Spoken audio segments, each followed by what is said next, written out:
मुझे पता है आपके और कानून के बीच में जंग चल रही है। आप कानून तोड़ें या कानून आपको, इससे मुझे कोई मतलब नहीं।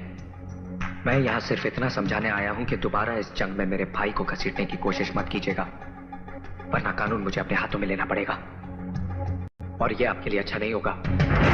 छोटा मुंह और बहुत बड़ी बात कह गए तुम।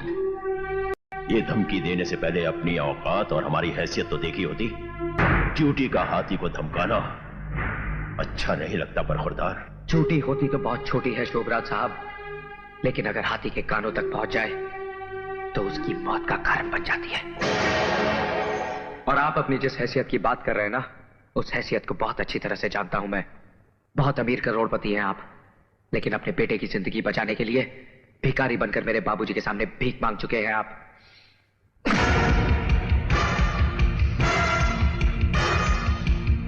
सुना है ये हाथ मेरे बाबूजी के गिरेबान तक भी पहुंच चुके हैं।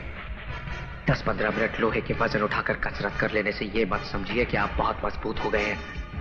मैं हर दिन 15 घंटे पिछले 15 सालों से सिर्फ लोहे का काम कर रहा हूं, और लोहे से जब शीशा टकराता है तो उसके इतने टुकड़े हो जाते हैं कि गिनना मुश्किल हो जाता है। अंग्रेजी में एक कहावत है, एंगर। किसी और को सुनाना, मैं सिर्फ एक जुबान समझता हूं, हिंदुस्तानी, और उसमें एक कहावत है, 100 सुनार की और 1 लोहार की।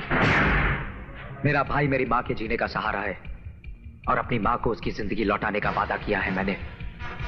उसकी जिंदगी छीनने की कोशिश करने वाले की सांसें उसके ही सीने में दफन कर दूंगा मैं। याद रखना।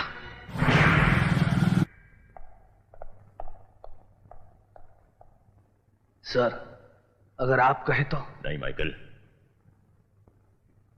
मैं तो समझता था कि इसका बाप ही नाग है, लेकिन ये हरामजादा तो कोबरा निकला। दोनों के फन को चलने का कोई दूसरा तरीका सोचना पड़ेगा। क्या कह रहा था वो? कि उसका भाई उसकी मां के जीने का सहारा है? तब तो सहारे को जल्द अज जल्द फांसी होनी चाहिए।